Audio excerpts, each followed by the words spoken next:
Caso impactante de un restaurantero en las montañas de Carolina del Norte. Una madre acusada de lo impensable, matar a su propia hija envenenándola. Además, la acusan de intentar lo mismo con su otra hija y su novio en la cena de Acción de Gracias. La mujer de este caso ha sido una figura constante en la gastronomía local por años. ¿Por qué intentaría quitar la vida a varios, incluso a su familia? Todo sigue siendo un misterio. Estamos en el caso presentado por Ley y Crimen.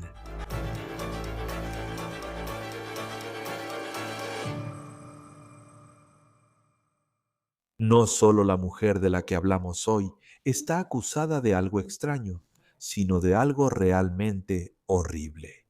Supuesto crimen de intentar envenenar con vino en la cena de Acción de Gracias, causando la muerte de su hija.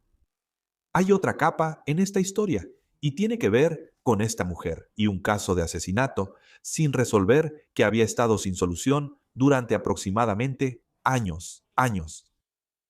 Hay mucho que contar en esta historia y antes de hablar del caso sin resolver, necesito dar contexto. La sospechosa, una mujer con un pasado interesante, ahora está en el centro de una historia realmente aterradora. Ahora, esta historia proviene del hermoso paisaje del oeste de Carolina del Norte, en el área de Asheville. Aunque Asheville tiene solo 100,000 habitantes, es un importante centro cultural del sur y atrae a muchos turistas. Hay excelente comida, cervecerías, buena música. Es el tipo de lugar al que definitivamente puedes ir y pasar un gran fin de semana para relajarte. Una de las personas que intentaba triunfar como restauradora en Asheville era Gudrun Casper Leinenkugel. Según un artículo en The Mountain Express, esto ocurrió en el 16. Gudrun y sus socios gerentes empezaron a planear el Patent Public House en julio de 2013. Aquí hay fotos aún disponibles de ese restaurante, que ya cerró. Era su cuenta de Instagram en el artículo. Gudrun, la mujer central del caso, de quien hablaremos pronto, ella cuenta que trabajaba desde joven. Era dueña de una lavandería y tuvo que aprender a manejar el negocio y arreglar las máquinas. Fue una buena experiencia de aprendizaje, dijo ella. El artículo continúa diciendo que ha abierto 6 restaurantes y bares en todo el país. No se sabe dónde estaban esos restaurantes y bares en el país, pero en ese artículo Gudrun dice que este restaurante, que iba a abrir esta taberna pública en Nashville, se inspiró en la comida y cerveza reconfortantes de las tabernas europeas donde creció. Ella afirma haber crecido viajando entre Estados Unidos y Europa, entre Minnesota, Wisconsin y Alemania. La apertura del restaurante Casa Pública Patton que Gudrun inauguró no fue sencilla. Según Bell Elos TV, hallamos un artículo de la misma época que esa historia de 2016 donde mencionaban a varios empleados que renunciaron de inmediato. A solo un mes de la apertura de este restaurante, afirmaban que el restaurante no les estaba pagando a sus empleados. En el reportaje, Gudrun afirmó que la empresa de nómina tuvo la culpa. Menciono estas historias para que entiendas mejor. Esta persona está en el centro de una historia muy compleja, inusual y única que seguimos. Y en algún momento parece que hubo un giro horrible que esta mujer, Gudrun, supuestamente tomó. Así que hablemos del Día de Acción de Gracias. Entonces tienes a Gudrun, esta restaurantera que organizó, según los fiscales, una cena personal, y los invitados incluían miembros de su propia familia, como se esperaría en el Día de Acción de Gracias. Dos de esos familiares eran las hijas de Gudrun. Una es la mujer que ves aquí, Lila Libis. La otra hija de Gudrun, según registros judiciales, es Mia Lacey, y según la policía, en la cena estaba con su novio, Ricardo Peg. Según los documentos judiciales, no tenemos fotos de Mia y Ricardo actualmente. Según WBHNS-TV en Carolina del Norte, durante la cena de Acción de Gracias, Gudrun sirvió vino a sus invitados, quienes lo bebieron, y luego 3 de ellos que tomaron de la misma botella comenzaron a sentirse mal. No era un malestar típico tras una cena pesada de pavo. Era mucho peor. Lila terminó en el hospital. Así de mal se sentía después de tomar ese vino. Y Mia y Ricardo, ellos también se sintieron realmente mal. Lo que Lila consumió la mató. Según autoridades, falleció el 1 de diciembre, una semana después de Acción de Gracias. Ricardo y Mía tuvieron suerte de sobrevivir, considerando lo que supimos sobre ese vino en el Día de Acción de Gracias. Según las autoridades, una investigación reveló que los tres consumieron un químico llamado acetonitrilo. Los CDC y la EPA lo describen como un líquido claro e incoloro, útil como solvente en baterías de litio. Y no es algo que quieras en el cuerpo humano. Las agencias dejan claro que este químico es tóxico y puede causar dolores de cabeza, náuseas y, si se consume, puede ser mortal. Esta sustancia es muy peligrosa y supuestamente estaba en este vino. Entonces la pregunta es, ¿cómo pudieron tres personas, hijas de la mujer que organizaba esta cena de acción de gracias, ingerir este químico dañino que a menudo se usa con baterías de litio? Los fiscales en una audiencia con medios locales afirman que una revisión del historial de búsqueda de Gudrun dio una supuesta respuesta clara. Cito, ¿qué pasa si ingiero acetonitrilo? Los fiscales dicen que Gudrun buscó eso antes de la cena.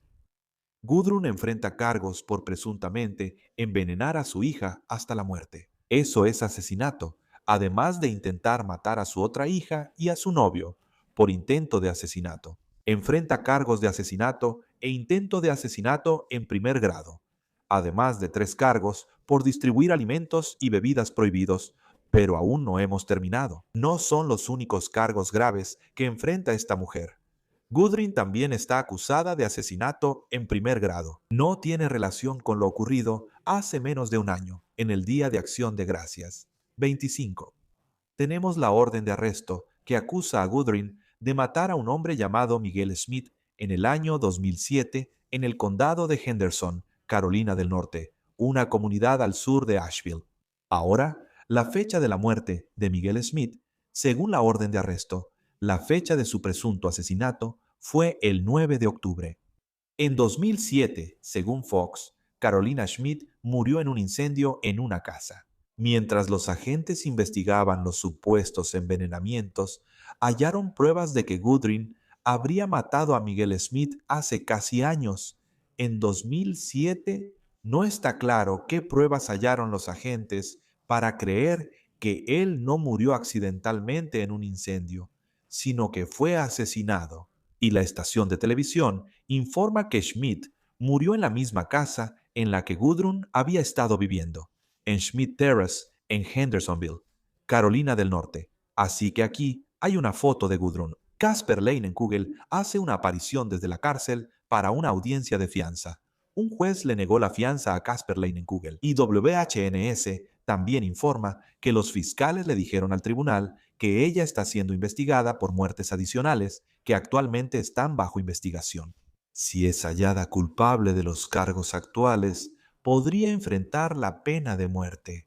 En Carolina del Norte, busqué a Gudrun Casper Leinenkugel en truthfinder.com y vimos direcciones previas en Wisconsin. Esto coincide con lo que dijo en ese artículo especial, que tenía vínculos fuera de Carolina del Norte. Tiene algunos alias, pero no antecedentes penales, lo que resulta interesante dado lo que se le imputa. Colaboramos con Truthfinder para las búsquedas de registros públicos en ley y crimen. Truthfinder ahorra tiempo al buscar información, permitiendo enfocarnos en reportar crímenes.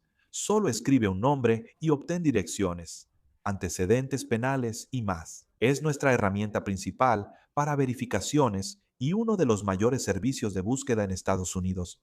Con una suscripción, accedes a búsquedas confidenciales y limitadas para revisar personas o nuevos vecinos. Puedes conocer o reconectar con alguien en línea, buscar delincuentes sexuales cercanos o consultar tus propios antecedentes. Infórmate y mantente seguro con Truthfinder Now en truthfinder.com/OTC. Desde Carolina del Norte, la abogada penal y exfiscal Kristen Hockey Otis se une para hablar del caso. Siempre es un gusto tenerte en Law and Crime para analizar cómo funciona la ley en Carolina del Norte. En casos así, hay muchas capas involucradas. Quiero empezar porque el asesinato en 2007 de un hombre llamado Michael Smith parece que salió de la nada. No solo la cena de acción de gracias de 2025, hablaremos de eso. Según informes, él murió en un incendio en casa. O sea, ¿cómo podrían los investigadores, ya sabes, encontrar pruebas sobre, ya sabes, qué necesitarían para demostrar, en realidad supongo, que ella es culpable de un incendio en una casa? Lo que pensaron que él murió fue en un incendio en una casa en 2007. Ahora, en esta época, poder encontrar pruebas que realmente, más allá de una duda razonable, la condenen por algo así. Gracias, Chris, por invitarme de nuevo. Y respondiendo a tu pregunta, sabes que los reportes de los medios que hemos visto sobre esta investigación hasta ahora, y por supuesto es algo increíblemente reciente, no hay mucha información disponible, pero sabemos que aparentemente se realizó una búsqueda en su casa, sabemos que se revisaron sus computadoras, su historial de búsquedas. Hablaremos de eso en un minuto, ya que parece ser una evidencia incriminatoria en el caso del asesinato de Acción de Gracias. Pero no sabemos si encontraron algo en su casa cuando la registraron, ¿verdad? No sabemos qué se halló en su computadora, si tenía otro historial de búsquedas o evidencia física en su casa. No sabemos de qué trataba el informe del jefe de bomberos sobre el supuesto incendio en la casa en 2007. Eso podría corroborar cosas que se encontraron en su casa. Sabes, no sabemos si había potencialmente diarios, libretas, cosas así, evidencia de una conexión que ella tenía con esa persona. Así que todo eso está por verse en este momento. Pero supongo que fuera lo que fuera que la relacionara, probablemente se encontró durante la búsqueda en su casa o entre sus pertenencias. Sí, y la víctima en 2007. Su nombre es Miguel Schmidt y murió según lo que los medios locales han podido averiguar sobre el caso de 2007. Murió en la casa donde hoy vive Gordon Casper Lining, Kugel, en Schmidt Terrace, Hendersonville, Carolina del Norte. Esa es la escena donde ocurrió el incendio en la casa. Estás en acción de gracias. 25. Hasta ahora sabemos que hay un químico muy tóxico y potencialmente fatal. Eso estaba en el vino que bebieron las tres personas ahí. Y luego tienes el historial de búsqueda donde supuestamente ella buscó. ¿Sabes lo que pasa? Si alguien consume esto, lo escuchas desde afuera y dices, este es un caso bastante claro. ¿Cómo aborda un abogado defensor algo así? Bueno, eso es una evidencia extremadamente fuerte para el Estado, sin duda. Sabes, esas búsquedas en Google, he visto muchos casos donde eso termina perjudicando enormemente a un acusado, ya sabes, creo que para la defensa eso es, y es interesante. Noté cuando estaba revisando el expediente que ella todavía no tiene abogada. Ella dejó a la abogada de oficio porque quiere contratar una propia, lo cual es raro. Aquí en Carolina del Norte, las juezas suelen nombrar rápido a una defensora de oficio en casos de asesinato en primer grado. Si la acusada prefiere contratar abogada, puede hacerlo. Para garantizar los derechos de alguien desde el inicio, la jueza suele nombrar a alguien de inmediato.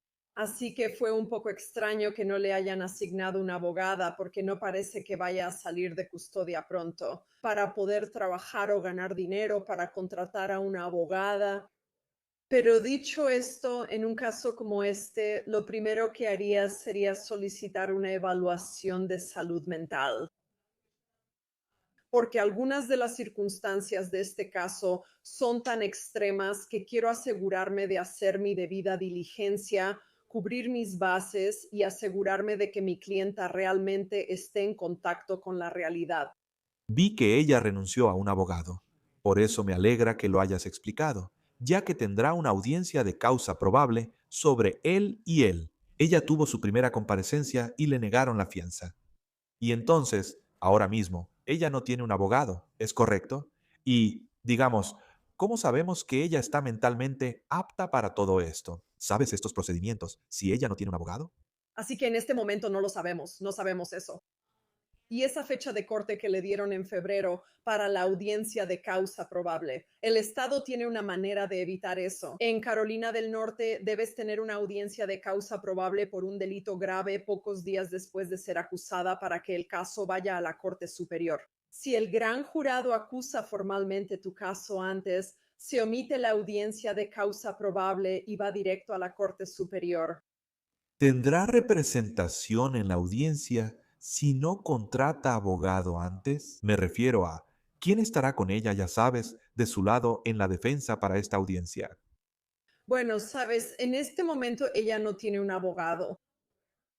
Sabes, si ella le pide al tribunal un aplazamiento porque todavía está tratando de contratar uno, podría obtener un aplazamiento. Pero de nuevo, creo que me sorprendería mucho si el Estado no siguiera adelante e imputara esto muy rápido.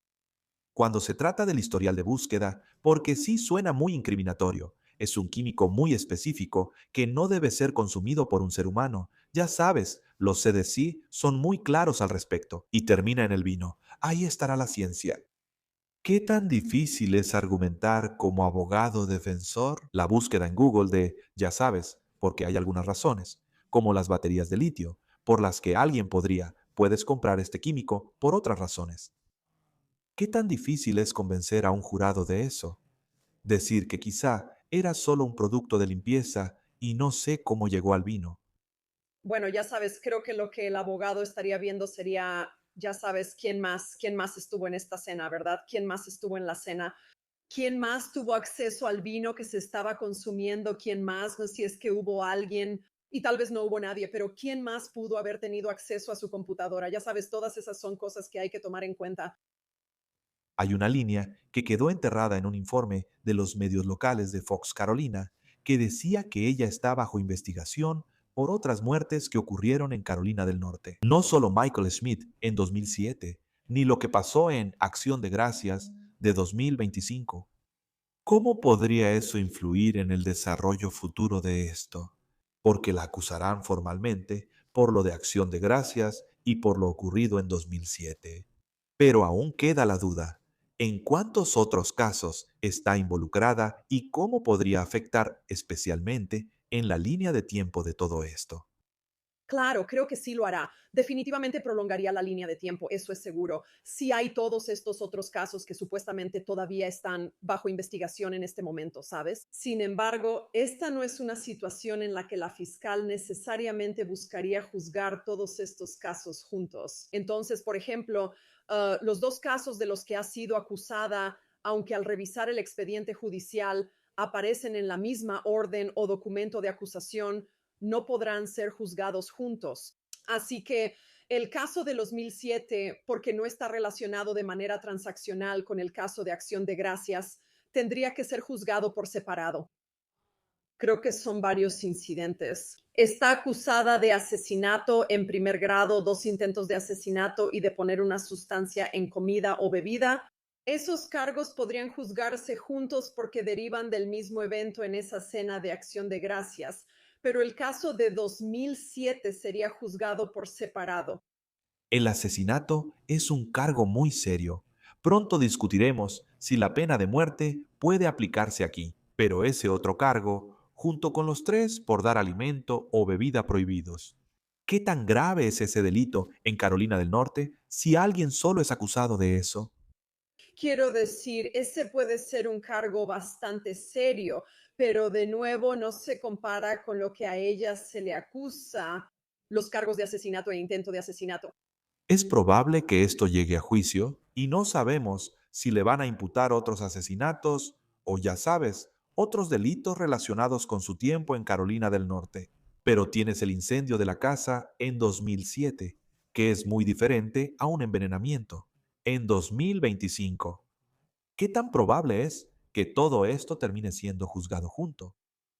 Así que no, ya sabes, esta no es una situación. Ciertamente, todos los incidentes que supuestamente ocurrieron en Acción de Gracias serían juzgados juntos. El asesinato, los dos intentos y el poner una sustancia prohibida en comida o bebida se juzgarán juntos. Ese caso de 2007 se juzgaría por separado porque no es parte de la misma transacción o suceso. Ahora, ya sabes, si hay casos, digamos, por ejemplo, que esos otros casos que están bajo investigación terminan siendo acusados y ellos, ya sabes, si es algo similar a uno de esos otros incidentes. El Estado a veces puede presentar lo que se llama O4, evidencia B, que es evidencia de crímenes o actos ilícitos similares, para mostrar un plan o esquema particular que el acusado tenía para manipular el caso. Y entonces, ya sabes, creo que si el Estado quisiera decir, oh, queremos presentar evidencia del asesinato de 2007 dentro del juicio de los 25 cargos, eso podría ser un camino difícil de recorrer porque está muy alejado en el tiempo y la manera o el mecanismo del crimen es completamente diferente. Diferente. Es una pregunta morbosa. Pero si creen a Miguel Smith, no ha sido asesinato hasta ahora. Y probablemente, ya sabes, las autopsias en 2007 podrían ser un poco diferentes a como son en 2026. Y ha pasado el tiempo. Quiero decir, ¿qué tan importante es que consigas parte de esa evidencia y revises el caso? O sea, ¿cómo empiezas a construir ese caso que ha estado muy frío? Y tal vez no lo hicimos. Hasta hace poco, ni sabíamos si era un caso sin resolver. ¿Cómo empiezas a construir ese caso? Sabes, no sabemos qué decía el informe de la autopsia en ese caso, no sabemos, ya sabes. Si decía accidente, ya sabes. Solo el término incendio doméstico haría pensar que una muerte fue un accidente. ¿Verdad? Si resulta que en realidad fue un incendio provocado, ya sabes, y eso también quiere decir, ya sabes, no sabemos si se hizo una autopsia completa, ¿verdad? Podemos asumir todo el día que tal vez no la hicieron. Si no sospechaban juego sucio y solo pensaban que fue un incendio donde el hombre murió por inhalación de humo o quemaduras. Puede que no hayan hecho autopsia. Me costaría creer que una fiscal presentaría el caso sin un informe de autopsia y mucha evidencia física. Aún así, tendrías que conseguir eso. Tendrías que preguntarte cómo se preservó toda esta evidencia. Se preservó si fue un incendio en una casa. Una vez que el jefe de bomberos dijo eso, ya sabes, fue una situación en la que no recolectaron evidencia, no siguieron, ya sabes, los pasos estándar que tomarían si fuera una investigación de incendio provocado. No sabemos la respuesta a nada de eso, así que, y no queremos asumir nada en este momento, pero hay muchos factores en juego, así que ese caso realmente tendría muchas piezas en movimiento. Siendo tan antiguo y ya sabes, pensando que fue algo, ya sabes, un accidente como un incendio doméstico durante tanto tiempo, simplemente no lo sabemos. En este momento, Es curioso pensar en un caso de 2007. Dices, Dios mío, fue hace años. Considerando que Carolina del Norte tiene pena de muerte y ella está acusada de matar a dos personas e intentar matar a otras dos, ¿cómo aplicaría la pena de muerte en este caso? sí, creo que, sabes, esto es algo que probablemente los fiscales están considerando. Creo que hay una gran probabilidad de que busquen la pena de muerte. El área del estado donde esto ocurrió es rural, es muy conservadora y los jurados ahí estarían inclinados, serían más propensos a la pena de muerte que los jurados en algunas de las partes más liberales del estado. Sin duda, ¿Cómo funciona la pena de muerte? Porque si ella enfrenta pruebas realmente contundentes, y si cuando consiga un abogado, y si hay algún tipo de negociación de culpabilidad en marcha, algunos estados tienen pena de muerte y otros no. ¿Cómo ves que los fiscales usan esa opción para negociar? ¿Qué tan útil es esa carta? No opino sobre si la pena de muerte debe ser legal, pero ¿qué tan poderosa es esa herramienta para la fiscalía en negociaciones? es una herramienta de presión muy poderosa para la fiscalía, no te equivoques, es una herramienta de presión muy poderosa.